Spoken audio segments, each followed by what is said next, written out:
Oh, right. Maine and Vermont. Thank you, Mon General. You have a better handle on your schedule than I do. So anyhow, we're thrilled to be here, and I want to thank our partners in this enterprise, the Durham Heritage Commission, the New Hampshire Sons of the American Revolution, and we've had tremendous cooperation.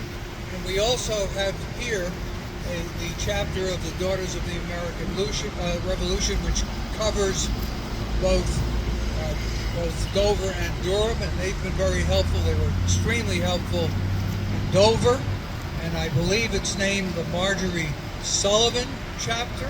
And that Sullivan may be an important name to you, and we'll hear about him momentarily.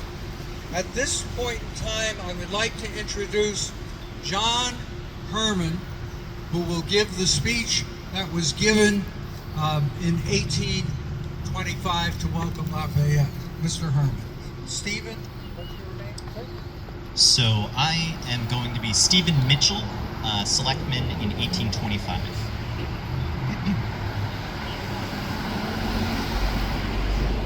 General, in behalf of the selectmen and people of Durham, it is my pleasure, privilege, and happiness to bid you welcome to this village. And although we cannot vie with people of wealthier and more populous places in the style of your reception, we are not behind them in cherishing a deep sense of your preeminent virtues and of the honor which your presence confers. It is not in crowded cities alone, amid the ceremonies and splendors of fashionable life, nor in the decorated apartments of the great only, that the virtues and triumphs of Lafayette are known and proclaimed. No, wherever throughout this country greatness has any veneration, or goodness any respect, wherever philanthropy has any reverence, or liberty any devotion, there the mention of your name awakens the feelings of gratitude and calls forth the homage of the heart.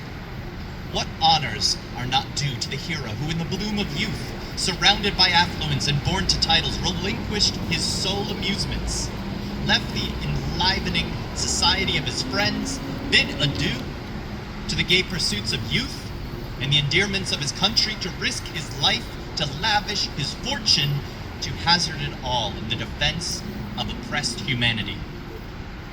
In a land then of needy strangers, and a cause to which then appeared hopeless in the eyes of a gazing and unassisting world. There are scenes which baffle the powers of language to describe, and where allusion can only relieve the imbecilities of delineation. Of this class, but unparalleled in its circumstances, was the scene of your first embarkation to share in the perils to be braved in the war of our revolution. The signal services which you render to our country in that memorable contest for liberty. The treasures which you lavished and the battles you fought form an important and splendid part of our national history. They are perpetuated for the admiration of the world. But while the zeal and gallantry displayed at Brandywine, the heroic achievements at Monmouth, and the splendid exploits at Yorktown teach us the brilliancy of your career in the cause of American freedom, we would not be unmindful of that greatness and consistency of character which you have since sustained in the other hemisphere. Here in early life, and there in your meridian days and more advanced years, the civilized world has beheld you the same animated and undaunted champion of rational liberty. Can we forbear then, after a long absence thus spent, to hail you again welcome to this land of freedom? And welcome here, welcome to the place that must ever be interesting to the patriot, as the residence of the brave and lamented Scammell, your early companion in arms, and memorable as the home of the daring and illustrious Sullivan, through life your friend, and a friend to the rights of man, whose remains now slumber in our village, without the power to wake and welcome, as I do, the nation's guest.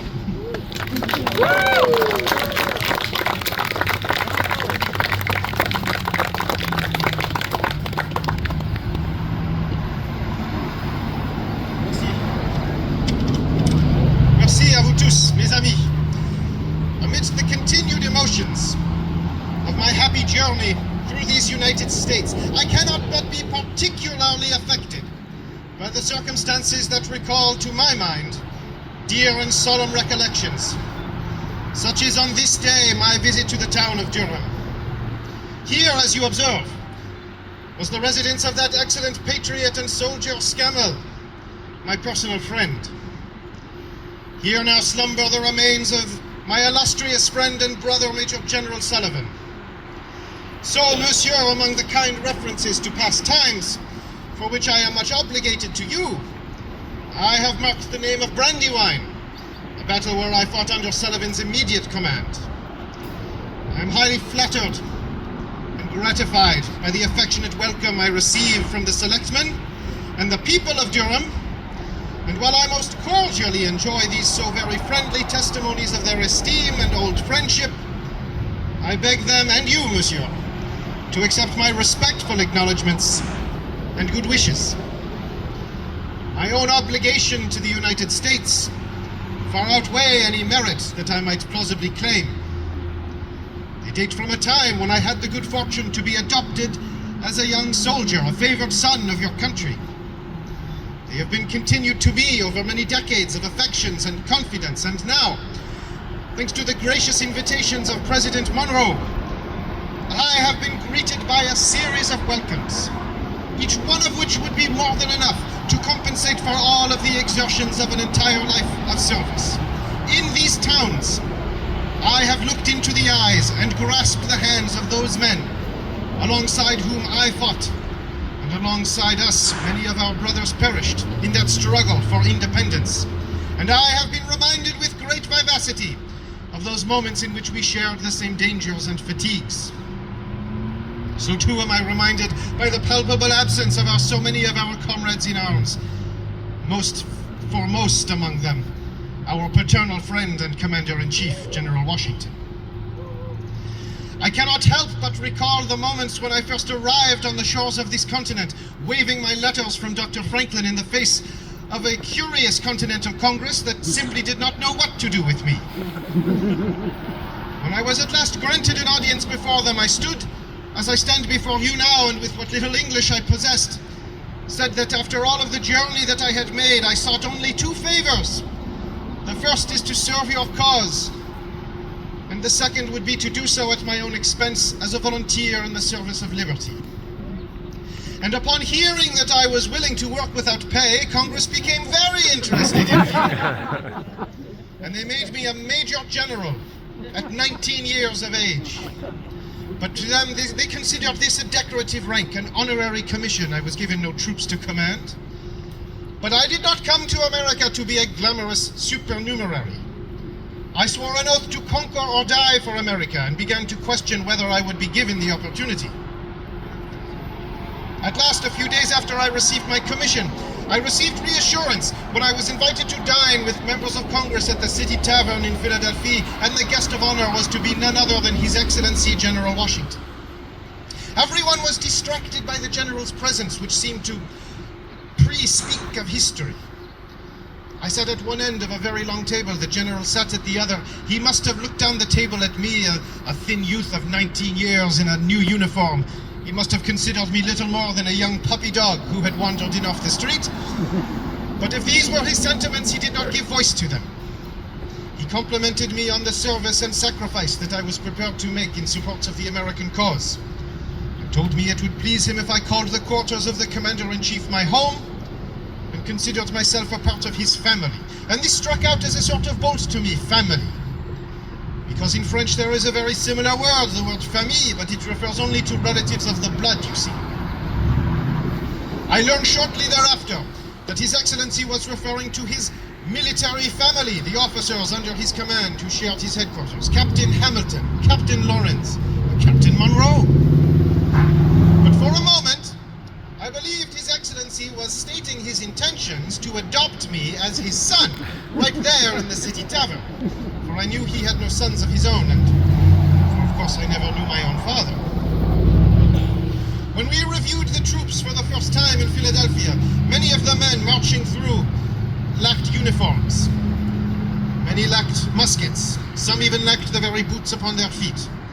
General Washington turned to me with some embarrassment in his voice and said, "It is clear, Monsieur Marquis, that you have much to teach us."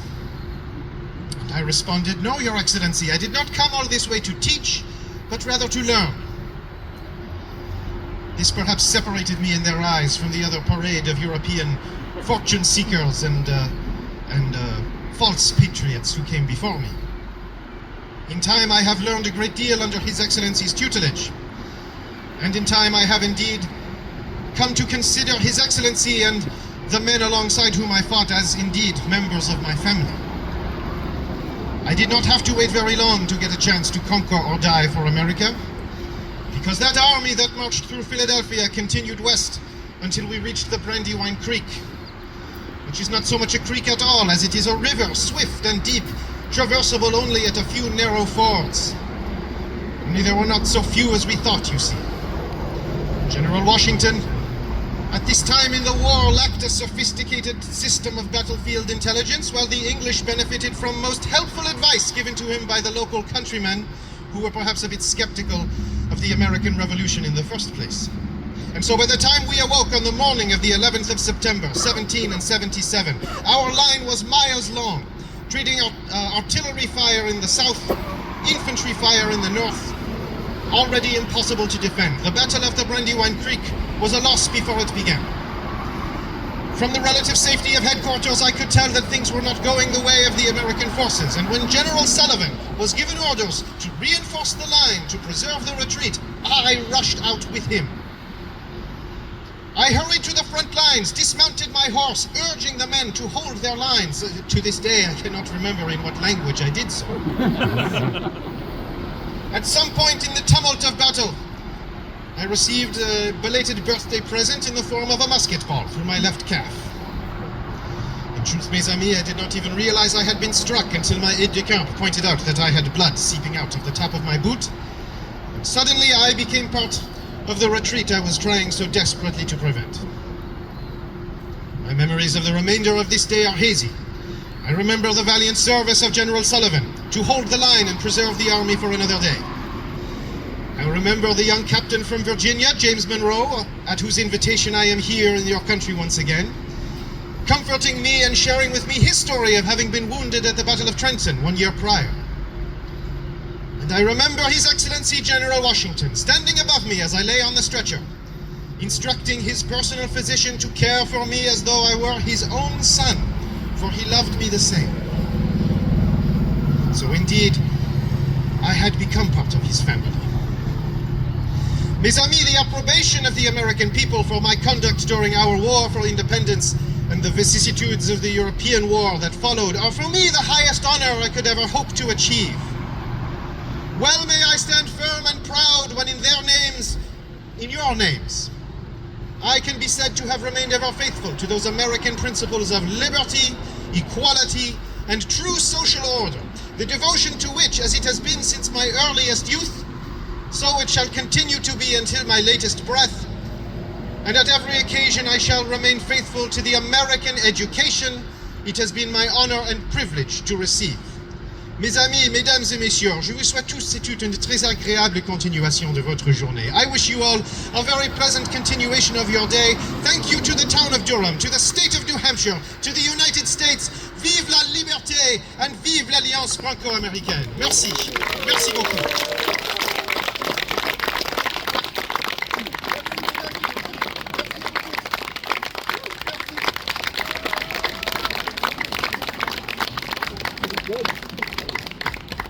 As you may have gleaned from the general's speech, he had a warm sense of humor. In late July, a few months from now, 1825, he went back to visit the battlefield of Brandywine, and he had an incredible memory for which ford the British crossed and where they were coming from. He actually corrected the people who were showing him around and pointing out those places. He gave an interview for a local paper called Paulson's Advertiser, in which he described what happened after he was carried off the field. And he said he was brought to a farmhouse in Chester, lay out on a table, and and the physicians worked on his leg, and at some point many other officers came into the room during the retreat, and he looked up at them and he said, "Gentlemen, you look hungry. I hope you don't think I'm dinner." Next item on our agenda is a proclamation